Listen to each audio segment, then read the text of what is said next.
ऐसे जब 20 साल पहले मैं खड़ा हुआ था ऐसे किसी ऑफिस में जाके, तो मुझसे पूछा गया था कि क्या है। किसी डायरेक्टर के असिस्टेंट ने पूछा था क्या है। मैंने कहा एक्टर हैं। बोले दिखने से तो लगते नहीं हो एक्टर हो। तो क्या होता था कि इंडस्ट्री में हमेशा ये चलन था कि एक्टर हीरो जो होता है वो 6 फुट का होता है और गोरा होता है और लंबा चौड़ा बल्ले छल्ले होते हैं। मतलब हम तो बस ऐसे ही चले गए थे, ऐसा ऐसा ऐसा समझता था वो। और शिप्रा, मैं ये आपको यकीन दिलाना चाहता हूं इस चीज का कि मेरे खुद के रिश्तेदारों ने भी, जब मैंने उनसे इच्छा जाहिर की कि मैं एक्टर बनना चाहता हूं, तो उन्होंने भी मुझे डीमोरलाइज किया कि पहले शक्ल तो देख ले अपनी, क्योंकि 5 फुट का छोटा पतला दुबला सा आदमी, काला कलूटा। मुझे खुद को पता नहीं था कि इंडस्ट्री में मेरा क्या हाल होगा, बट एक जिद थी, एक जिद थी। और हजारों लाखों, मतलब सालों साल से इंडस्ट्री में सिर्फ यही चलन था कि एक्टर तो, हीरो तो जो है ऐसा होता है। लेकिन सब ऑड सिचुएशंस के बावजूद भी गए। लेकिन एक चीज मेरे दिमाग में थी कि जो सब कर रहे हैं वो नहीं करना है, तो अलग क्या करूं, अलग क्या होना चाहिए। उसके लिए ट्रेनिंग की जरूरत थी, जो मैंने नेशनल स्कूल ऑफ ड्रामा में आके ट्रेनिंग ली। 3 साल मैंने एक्टिंग की पढ़ाई की वहां पे, और अपनी एक क्राफ्ट के बारे में समझा कि एक्चुअली इस पर्सनैलिटी में अगर मैं लोगों को इम्प्रेस करना चाहता हूं, तो उसके लिए एजुकेशन की बहुत ज़रूरत है। या जो भी आप काम कर रहे हो उसमें क्राफ्ट, उसका एक्सपर्ट होना बहुत ज़रूरी होता है। ऐसे ही हवा में नहीं कि जैसे पहले होता था, अरे यार तो बहुत खूबसूरत दिखता है, फिल्मों में जाके काम करना शुरू कर दे। ऐसा नहीं, किसी चीज़ को बारीकी से जानना, उसके लिए ट्रेनिंग की, एक्सपर्ट्स की, एक्सपीरियंस की ज़रूरत होती है। तो मैंने ट्रेनिंग ली नेशनल स्कूल ऑफ ड्रामा से, और 2000 में मैं पहुंच गया मुंबई। मुंबई पहुंचने के बाद जब हम किसी ऑफिस में जाते थे, आई थिंक उससे पहले चलन नहीं था बिल्कुल भी। हम लोग गए, जैसे मैंने बताया कि ऑफिस में खड़े हो के, भाई हम एक्टर हैं, काम दोगे क्या। तो बोले पहले हुलिया तो देख अपना तू। तो ये हर बार सुनने के लिए मिलता था, और वो बात भी सही थी, क्योंकि उससे पहले कभी कोई आपने देखा नहीं होगा कोई इतना बड़ा, कोई इतनी सी पर्सनैलिटी का 5 फुट 6 इंच का आदमी, पतला दुबला सा मरियल सा, कि कभी ये इस तरह के लोग एक्टर भी बन सकते हैं, हीरो भी बन सकते हैं, स्टार भी बन सकते हैं। ऐसा चलन था ही नहीं। मैं कॉन्फिडेंट था बिकॉज ऑफ माई ट्रेनिंग। मैंने ट्रेनिंग ली थी और अपनी क्राफ्ट के बारे में बहुत अच्छे से जानता था मैं, और उस चीज का सिर्फ कॉन्फिडेंस था मुझे कि आज नहीं तो कल, कल नहीं तो परसों, या 10 साल या 20 साल या 30 साल, 30 साल के बाद नंबर जरूर आएगा मेरा। मैंने कभी भी अपने को टारगेट नहीं किया, टारगेट नहीं दिया मैंने कि अगर 2 साल ट्राई करके देखता हूं, उसमें अगर हो गया तो ठीक है, वरना कोई दूसरा फील्ड अपना लूंगा। ऐसा कभी नहीं। जिस चीज का पैशन होता है, जज्बा होता है, अगर आप दिल से चाह लो ना, तो पूरी दुनिया झुक जाती है उसके ऊपर। उसको पूरा करने के लिए पूरी कायनात एक हो जाती है कि इस आदमी की जिद के लिए, इस आदमी की जिद के आगे झुकना पड़ेगा, और पूरी दुनिया झुकती है आपकी जिद के आगे। लेकिन आपको जिद्दी होना पड़ता है, आपको बहुत सारे सेक्रीफाइस भी करने पड़ते हैं, क्योंकि ये आपने चाहा है। परीक्षा देनी पड़ती है आपको, जितना बड़ा इम्तिहान होगा उतनी बड़ी परीक्षा भी देनी पड़ेगी। आसान काम नहीं है। छोटे छोटे टारगेट बनाएंगे तो छोटों में निपटारा हो जाएगा। हमेशा अपने आप को टारगेट बढ़ा दो। तो उसके लिए हमेशा अपने आप को अनकंफर्ट जोन में डालो, कि जो इम्पॉसिबल है उसको पॉसिबल करने की शिद्दत, पैशन आपके अंदर होना चाहिए, वो हो जाता है। आज जो दुनिया में इतने सारे एक्सपेरिमेंट हुए हैं, ये सिर्फ इसी बिना पे हुए हैं, पागलपन के जरिए ही हुए हैं ये सारे एक्सपेरिमेंट। एक मैंने कहीं सुना था कि जब आप एक्सपेरिमेंट करते हैं तो फेलियर भी होते हैं, कई बार फेलियर होते हैं। कोई एक एक्सपेरिमेंट करने के लिए, कोई एक चीज करने के लिए बहुत बार हमने भी झेला है, बहुत बार फेलियर हुए हम लोग।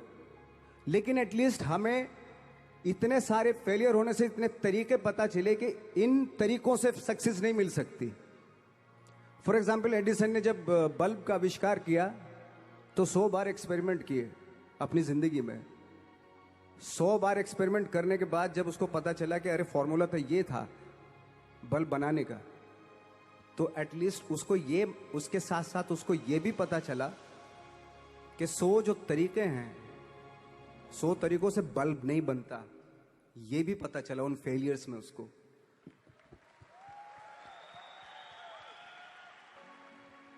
जब हम लोग मुंबई आए तो हमें मालूम था हमारे पास पर्सनैलिटी नहीं है, हमारे पास बैक नहीं है, या हमारे फादर दादा परदादा तो फिल्म इंडस्ट्री में है नहीं, हम ही हैं, तो हमें क्या करना चाहिए।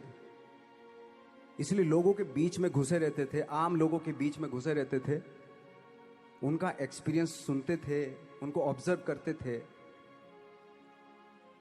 तो आई थिंक मेरे पास 15 साल तक, 10-12 साल तक कोई काम नहीं था। जैसे आपने बताया कि बहुत ही 10-10 सेकंड के रोल करके घर में आके बैठ जाता, पूरे साल खाली बैठे रहते थे हम लोग। लेकिन एक चीज थी कि लोगों के बीच में रहते थे। लोगों के बीच में रहने से ये एहसास हुआ हमें कि तरह तरह के लोग हैं, लेकिन हमारी इंडस्ट्री में सिर्फ एक ही तरह की एक्टिंग होती है। हजारों करोड़ों लोग हैं इस दुनिया में, लेकिन एक्टिंग सिर्फ एक ही तरीके से होती है हमारे यहां। तो मुझे लगा यार, ये मैं तो ट्रेन भी हूं, मुझसे अपनी आर्ट भी आती है, और हजारों लोगों को मैं ऑब्जर्व भी कर रहा हूं, तो ये तो सबसे अच्छा सूत्र है। इससे तो मैं बहुत कुछ कर जाऊंगा। तो जब ये सूत्र पता चला मुझे कि अब मैं ये जो हजारों लोगों को मैंने ऑब्जर्व किया है, अब जब भी मुझे कोई रोल मिलेगा उन्हीं में से वो एक इंसान होगा। उसी में वो ठाकरे, बाड़ा साहब ठाकरे होंगे, उसी में मंटो होगा, उसी में गणेश गायतोंडे होगा, उसी में फैजल खान होगा, उसी में माजूमदार साहब होंगे। तो इस तरह के, ये कब हुआ? जब हमने लोगों को ऑब्जर्व करना शुरू किया, लोगों के बीच में रहे। मैं 15 साल के बाद जो मेरी लाइफ थी, जिसमें खाने तक को नहीं मिलता था, अब फॉर्चुनेट अपने आप को समझने लगा था कि थैंक गॉड कि मुझे ऐसे लोगों के बीच में मुझे रहने का मौका मिला। तो कभी भी, आई थिंक मुझे लगता है कि कभी भी जब आप स्ट्रगल कर रहे होते हो ना, वो एक मौका होता है आपके पास, वो एक चांस होता है आपके पास कि कैसे उसमें आप अपना ऑब्जर्वेशन, एक्सपीरियंस, जब आपको काम मिलेगा वो उसमें लगाएंगे आप। तो मेरी लाइफ बहुत ही, आज जब मैं सोचता हूं कि यार ये तो बहुत ही अच्छा हुआ, तो जो 15, 10, 12 साल मैंने बिना काम के गुजारे, जो लोगों के बीच में रहा था मैं, आज वो काम आ रहा है मेरे। जहां जरा सा कोई कैरेक्टर मिलता है तो आदमी इसलिए कनेक्ट करता है उनसे कि उनको लगता है कि यार ये तो मेरे पड़ोस का ही, आसपास का ही ये बंदा है, मैंने देखे हैं इस तरह के लोग। आई थिंक यही हमारी सबसे बड़ी जीत है as an actor.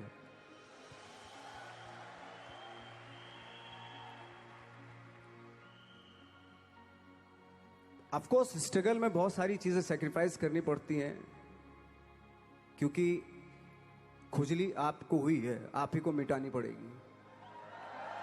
You know, आप जो आप हैं वो आपने बनना चाहा था, और अगर डिसअपॉइंटमेंट आ रहे हैं तो आप तो कंप्लेन भी नहीं कर सकते, क्योंकि आप ही ने चाहा था ये बनना।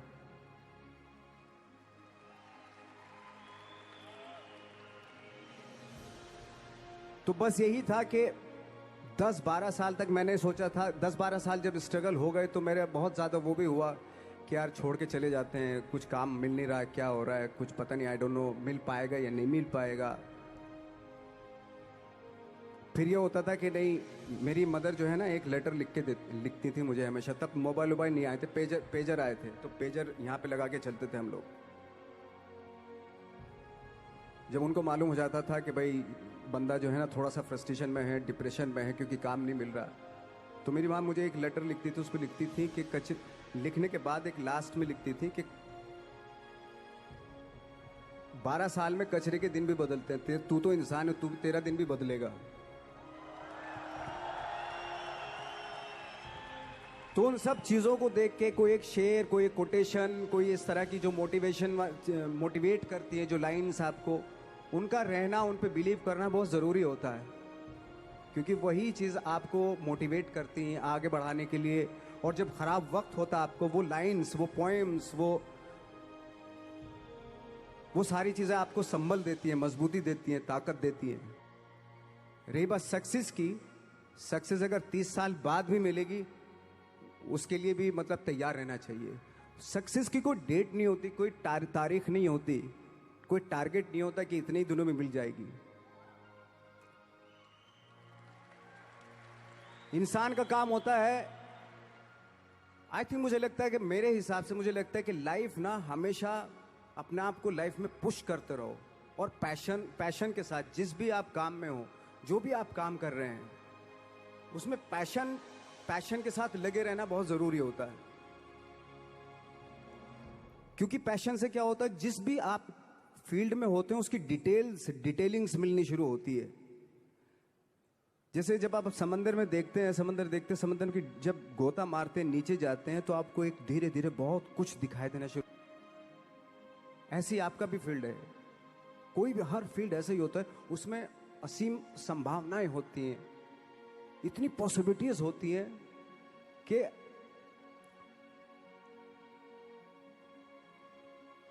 आई थिंक दुनिया का हर काम में इतनी सिर्फ अगर एक दर्जी है, पैंट सीता है, 1000 तरीके की पैंट सी सकता है अगर वो चाहे तो।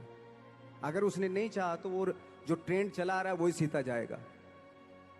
लेकिन अगर उसने चाह लिया कि मैं ऐसा कुछ करता हूं, तो 1000 तरीके की पैंट उसी में 1000 तरीके की सी देगा वो पैंट। ऐसे हर फील्ड में पॉसिबिलिटीज बहुत होती हैं, और एक परफेक्शन होता है। फॉर एग्जाम्पल, जैसे हम लोगों ने ट्रेनिंग इसलिए ली कि परफेक्शन आ जाए अपने काम में। जैसे एक मैंने एग्जाम्पल सुना था कि ये छोटी छोटी चीज़ें जो मैं बता रहा हूँ, ये चूंकि मैंने बचपन में सुनी थी, उन पे उन्हीं को अपनी लाइफ बना के आगे बढ़ा, तो आज यहाँ पे हूँ। इसलिए वो छोटी छोटी चीज़ें बहुत काम आती हैं, उनको सुनना बहुत ज़रूरी होता है इंसान के लिए। बताते हैं कि एक बहुत बड़े, पता नहीं ये सच है झूठ है, मुझे नहीं इतना ज़्यादा नहीं मालूम, बट कोई बहुत बड़े इंसान हुए, लेकिन वो पहले मोची थे, जूता सीते थे। लेकिन जूता जहाँ से सीते थे ना, वहाँ से कभी फटता नहीं था। वो भले दूसरी जगह से फट जाए, लेकिन वहाँ से नहीं फटता था, क्योंकि उसका पैशन था जूता सीना। काम भले ही वो है वो, लेकिन उस काम में भी उनका पैशन है। तो इसी वजह से वो इतने पॉपुलर होते चले गए कि यार जूता फट गया, लेकिन सिलवाना वहीं जाके है, क्योंकि वहाँ अगर उन्होंने सी दिया वहाँ पे, जिंदगी भर वहाँ से जूता नहीं फटेगा। तो छोटी छोटी चीज़ों में ये जो परफेक्शन, पैशन, ये सारी चीज़ें होती है जो आपका आगे बढ़ाती हैं, बहुत आगे ले जाती हैं। लेकिन उसके वही है, कुछ चीज़ों का होना वाकई बहुत ज़रूरी होता है। फिर एक्सपीरियंस आपकी नॉलेज। जैसे मेरा मानना है कि मैं आई एम सॉरी टू से, बट मेरा खुद का मानना है कि मैं लक पे बिलीव नहीं करता हूं। मेरे सामने आज तक मेरे सामने लकीली कोई चीज नहीं हुई कि मैं लकीली यहां तक पहुंच गया। आज जो आप प्रोमो देख रहे थे, जो क्लिपिंग्स देख रहे थे मेरी, मैं लकीली नहीं पहुंचा हूं यहां पे। मैंने उसके लिए मेहनत की है, मैंने उसके लिए नॉलेज इकट्ठी की है, मैंने उसके लिए ट्रेनिंग ली है। अगर लक पे डिपेंड करता ना मैं, तो अपने एक रूम में रहता, देखते हैं यार लक जब होगा तो हो जाएगा, ऐसा थोड़ा ना होता है। उनका जब बच्चा जिद करता था, मामा मुझे बैट चाहिए, क्रिकेट का बैट चाहिए, तो वो माँ पता क्या बोलती थी कि जाके पूछ क्या कितने का है। तो जाता था, बाजार जाता था, वो पूछ कर कितने का बैट है, उसने बोला 300 रुपये का बैट है।